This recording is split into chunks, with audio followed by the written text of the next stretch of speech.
Hello friends, in this video I'm going to be talking about Jesus and the third eye. Now if you haven't seen my other video where I talk about and I share my personal experience of my third eye suddenly opening, I recommend you check out that before you listen to this video. I'll put a link to that in the description below. It is my opinion that Jesus was a man. He was just an enlightened man, someone who had woken up to their full potential, and who was then showing the rest of humanity what is possible as being a human being. What is our higher potential? Sure, he was the Son of God, but it's my opinion that so is everyone. Everyone is the son or daughter of God. Everything is of God, of this divine nature. Everything is essentially divine. Now I'm going to be sharing some quotes, some from the Bible, but others from the Gospel of Thomas. Now the Gospel of Thomas, I feel like Jesus' sayings are much more aligned and in tune with the rest of the messages from other spiritual masters and other spiritual traditions from around the world. I feel like his sayings from the Gospel of Thomas directly describe what the third eye is and what it reveals when it is opened. When Jesus refers to the kingdom, he's talking about the awareness of the divine or of God in all things, in all manifestation. Now that's the definition that I borrowed from Paul Selig. And when we look at this light, these quotes seem to make more sense in regards into relation with other spiritual teachings. Now, I believe when I had my brief experience of my third eye opening, what I saw and experienced was the kingdom. Because I saw this glistening love light and everything shimmering and vibrating with this love light. And it was all the same love light. Everything was one. The one love light was in me, that was in everything else. I feel like that's what the kingdom is, what Jesus describes as the kingdom. Therefore, where is the kingdom? It's here, it's within us, it's all around us. We just need to open up our perceptions to it, remember it, and become aware of it again. Is it not written in your law, I said, ye are gods? Verily, verily, I say unto you, he that believeth on me, the works that I do shall he do also, and greater works than these shall he do. Now these two quotes are from the Holy Bible. And what do they say? What are they saying? It's Jesus just saying, look, you can do these things too. It's not just me. I'm not special in the sense that only I can do these things that you see.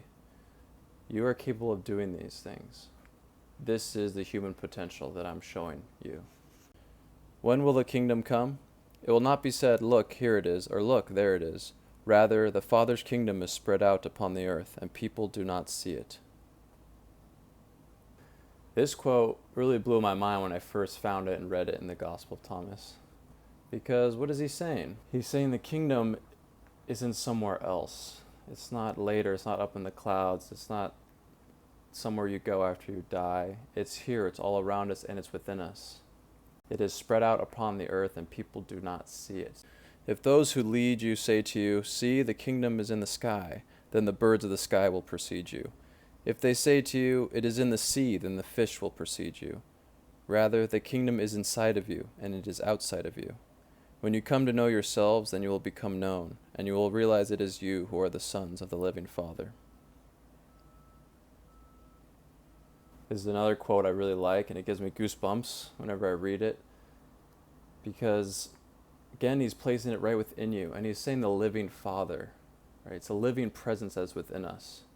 This higher power, this divinity, this one consciousness that's within everything is right within us. And he gives us the advice to know ourselves. Know yourselves, and then you will become known. And you'll realize that you are the sons of the living Father, that you are connected to this divine power, to this one consciousness and love light that is within everything. Now this next one's from the Holy Bible, and I feel like it directly describes what the third eye is. The light of the body is the eye. If therefore thine eye be single, thy whole body shall be full of light. Woo! What is he saying here? Now, of course, I'm biased because of my own experience with my third eye. When I read this, I directly relate it to my third eye, but I can't ignore how it directly describes what I experienced in my own experience of my third eye. If your eye be single, then your whole body shall be full of light. And this is exactly what it felt like when my third eye suddenly opened. When it opened and the energy ran through it, my whole body filled with this love light. And then it revealed the love light in everything else. So therefore my eye became single, and then I was filled with the light. Whoever has ears, let him hear. There is light within man of light, and he lights up the whole world. If he does not shine, he is darkness. Another quote from the Gospel of Thomas. And again, this relates to my own experience where when you light up and the light fills you, then the whole world lights up. It's like it's mirroring you. So if you do not ignite that light within you or allow it to shine, then you won't see it in everything else. When you make the two one, and when you make the inside like the outside, and the above like the below, and when you make the male and the female one and the same, so that the male not be male nor the female female, and when you fashion eyes in place of an eye, and a hand in place of a hand, and a foot in place of a foot, and a likeness in place of a likeness, then you will enter the kingdom. He's describing the kingdom as recognizing everything as one, right? The left and the right, the up and the down, the male and the female. So you do not discern or discriminate between this person and that person, this thing and that thing. You see and acknowledge this one presence, this love light in everything.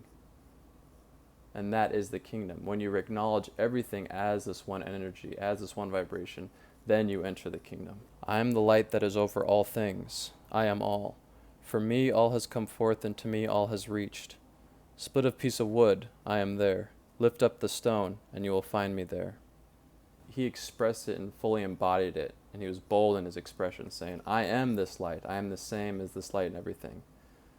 Again, he's acknowledging that what I am deeply, my true self, is this same true self of everything.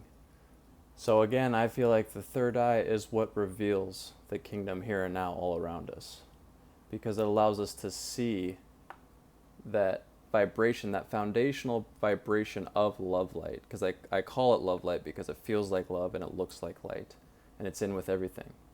And I'll leave you with one more quote that I really like, also from the Gospel of Thomas. Let those who seek continue to seek until they find.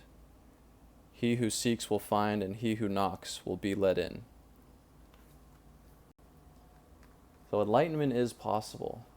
I am definitely not enlightened, but I've had a glimpse of it, which is why I want to share this experience that I've had and these connections I've made with other masters and spiritual teachings.